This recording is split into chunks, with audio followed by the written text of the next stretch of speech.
2025 IPL தொடரில் ஸ்ரேயஸ் ஐயர் செய்த சம்பவம் கிரிக்கெட் ரசிகர்களை வியப்பின் உச்சத்திற்கு கொண்டு சென்றிருக்கிறது.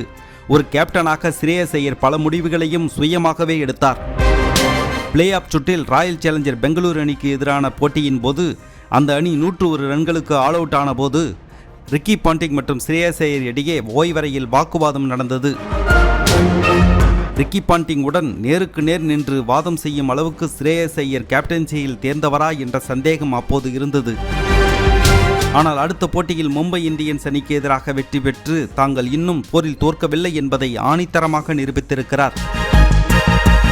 அதே சமயம் குஜராத் டைட்டன்ஸ் அணியின் கேப்டனாக சுப்மன் கில் தங்கள் அணியின் பயிற்சியாளர் ஆஷிஷ் நெக்ராவை அதிகம் சார்ந்து இருந்தார். அதே போல மும்பை இந்தியன்ஸ் அணியின் கேப்டன் ஹர்திக் பாண்டியா தங்கள் அணியின் பயிற்சியாளர் குழுவைச் சேர்ந்த மஹேலா ஜெயவர்தனே, லசித் மலிங்கா, கிரேன் போலார் ஆகியோரை அதிகம் சார்ந்து இருந்தார். அவர்களது ஆலோசனைகளை போட்டியின் இடையேயும் அவர் கேட்டுக்கொண்டு அதன்படி செயல்பட்டார். ஆனால் அது தோல்வியில்தான் முடிந்திருக்கிறது. ராயல் சேலஞ்சர் பெங்களூரு அணியின் கேப்டனாக ரஜத் பட்டிலர் இருந்தாலும் முக்கியமான சூழ்நிலைகளில் விராட் கோலி தான் பல்வேறு முடிவுகளை ஆடுகளத்தில் இருந்து எடுக்கிறார். இப்படி மற்ற கேப்டன்கள் எல்லாம் மற்றவர்களை சார்ந்து இருக்கும் நிலையில் ஸ்ரேயஸ் ஐயர் தான் இந்த ஆண்டின் உண்மையான கேப்டனாக ஜொலித்திருக்கிறார்.